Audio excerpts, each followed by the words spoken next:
next term of Parliament. Well, to look over same-sex marriage and other issues of the day, I'm joined in the studio now by the Parliamentary Secretary for Foreign Affairs, Stephen Ciobo.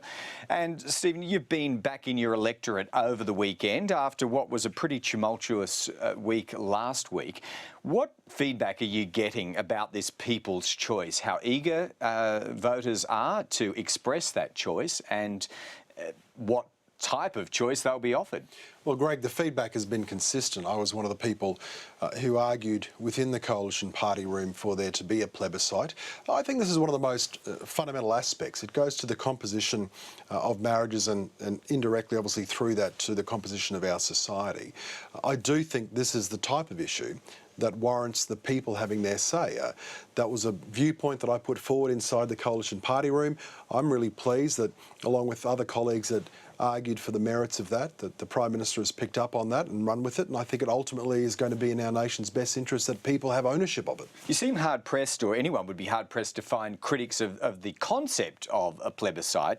Where the quibbles exist, they seem to be around when and what the question might look like, or even whether it might be a referendum, which is an advance, I suppose, on a plebiscite. What's your view about timing? Is it feasible to have one before the next election? Look, I don't think that's feasible. I also don't think it's desirable. I think that this is an important discussion. It's a dialogue that the Australian community should have ownership of. I mean, at the end of the day, the years that I've been involved in politics, Greg, I've never had anyone say to me, gee, we wish the politicians made more decisions and the people fewer.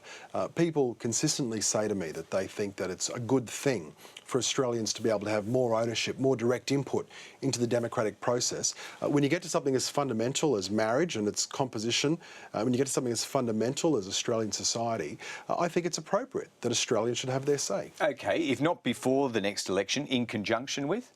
Well, I think it should be a separate question because it doesn't need to be clouded with the issues of the day. I mean, there's two quite separate streams here. The government is focused on jobs. We're focused on the Australian economy, and we're focused upon making sure that we are getting the nation's finances back on track. That's what this government is focused on.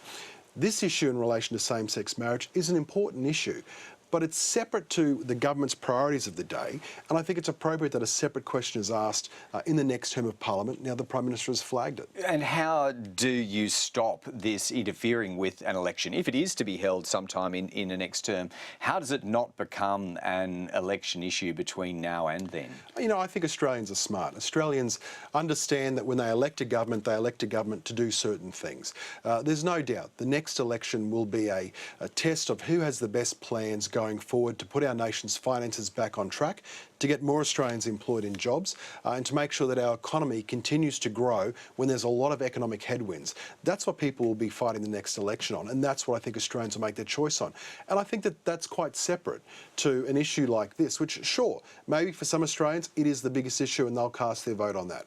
But I think for most Australians, they do see the issues as being separate. So the Prime Minister says he'll try to settle a process in the next couple of weeks, was his description. Sure. What do you think that will look like, or what are you looking for from Cabinet? Something of a definite date in that next term of Parliament? Well, I think the party room made clear its voice, and the party room's voice was let's let all Australians have their say on this. As the Prime Minister has said, that the people have their say rather than the politicians, and I think that that's appropriate. So, look, Cabinet will be briefed up on, obviously, what it might involve, what the question options could be, all those types of matters, and I think in the fullness of time, a full and considered decision around that is appropriate. But, you know, I don't think there's anything wrong at all with allowing the Australian people time to digest this, to talk about it, to have the debates about it, the pros and the cons, and ultimately to have their say. And when the day does come, as someone who, I suppose, helped instigate all of this, what do you think comes first? Some sort of parliamentary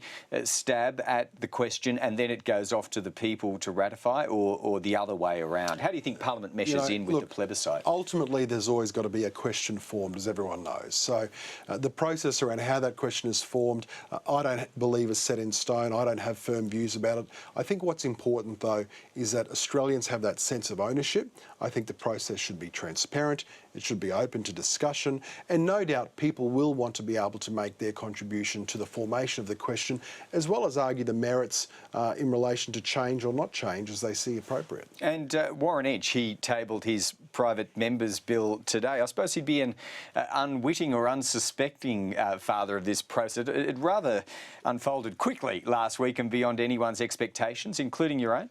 Well, look, certainly it did. It caught, I don't want to say it caught people by surprise because the issue has been around for some time, but in terms of the legislative process, I think that caught some people by surprise.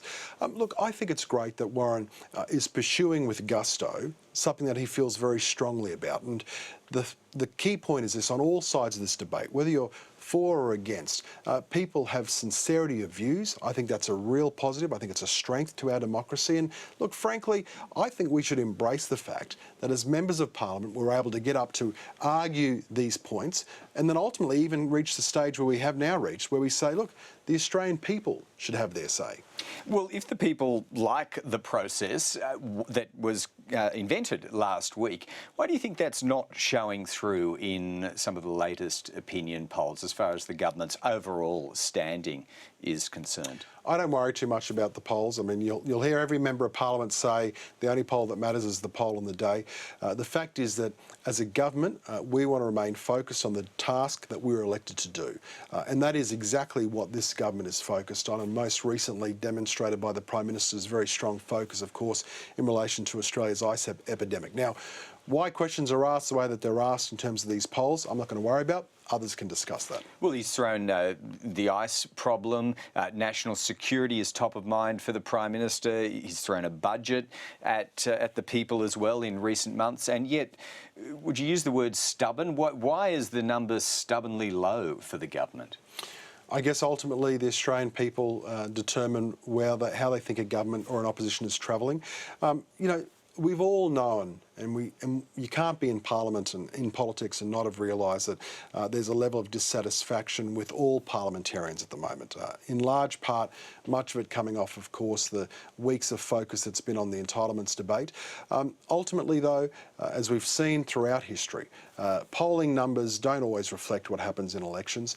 As a government, we remain focused on jobs, focus on the economy and focus on restoring our nation's finances. And can Tony Abbott turn that around?